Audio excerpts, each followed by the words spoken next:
अस्सलामुअलैकुम। तव्हां ॾिसी रहिया आहियो TN न्यूज़। TN न्यूज़ ते ख़बरनि जो सिलसिलो जारी है।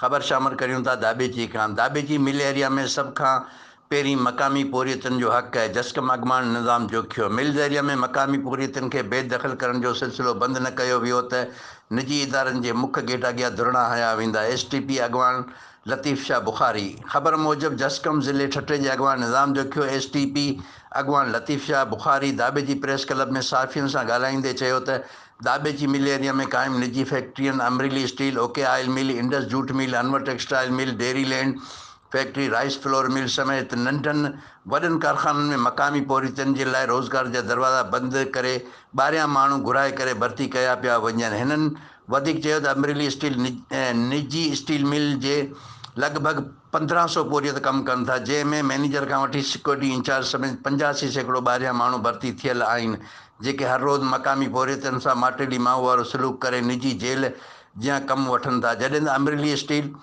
मिल में कानून जी उबतड़ थी रही आहे। जिते फैक्ट्रियूं लॻंदियूं आहिनि उते रोड, रस्ता, इस्पतालूं, तालीम समेत बुनियादी सहूलियतूं ॾिनियूं वेंदियूं आहिनि। निजी फैक्ट्रियुनि जी इंतिज़ामिया कानून जी लताड़ करे पंहिंजी चौधराहप लाइ फैक्ट्रियुनि अंदरि रखियल तासुब परस्त इंतिज़ामिया पंहिंजी रियासत वारो निज़ाम क़ाइमु करे वेठी आहे। हिन वधीक चयो त जेकॾहिं को बि पोरियत पंहिंजी जाइज़ मुतालबनि लाइ एहतियाज करे थो त उनखे हिसाए करे चुप करे उनखे बेरोज़गार कयो वञे थो। फैक्ट्री जे अंदरि कमु कंदड़ ॿारहें पोरियतनि खे लेबर लॉ तहत रिहाइश, खाधे पीते समेत एडवांस बोनस समेत मेडिकल पूल ॾिनो वेंदो आहे। जॾहिं त अटे में लूण में कमु कंदड़ मक़ामी पोरियतनि खे बुनियादी सहूलियतूं पंहिंजे जाइ पर बग़ैर सेफ्टीअ जे हादसे में ज़ख़्मी पोरियतनि खे हिकु टकी बि नथी ॾिनी वञे। वेतर उन्हनि खे बेरोज़गार करे फ़ाक़ा कशी करण ते मजबूर कयो वञे थो।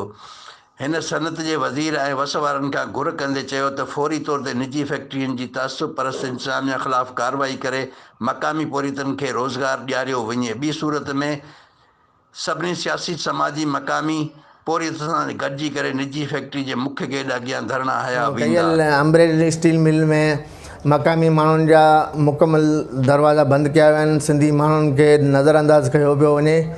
असीं उन्हनि खे ॿुधाइणु चाहियूं था हिते जेके बि इंडस्ट्रियूं आहिनि उन्हनि खे त अगरि मक़ामी माण्हुनि खे रोज़गार नथो ॾिनो वञे त ॿाहिरीं माण्हुनि खे हिते छो रोज़गार ॾिनो पियो। मक़ामी पोरियतनि सां अवल त आहिनि ई कोन। ॿ चारि जेकॾहिं अटे में लूणु बराबरि बि आहिनि त उन्हनि सां माटेली माऊ वारो सलूक कनि पिया ऐं उन्हनि खे मज़दूरी जे नाले ते उन्हनि खां ग़ुलामी वरिती पई वञे। अहिड़ी तरीक़े सां इंडस्ट्रियूं जेके बि आहिनि गैर आयल खे अहमियत ॾियनि थियूं ऐं मुक़ामी माण्हुनि जे लाइ रोज़गार जो को बि दरवाज़ो न हूंदो आहे। कैमरामैन टीम सां गॾु शाहिद समूह TN न्यूज़ दाबेची।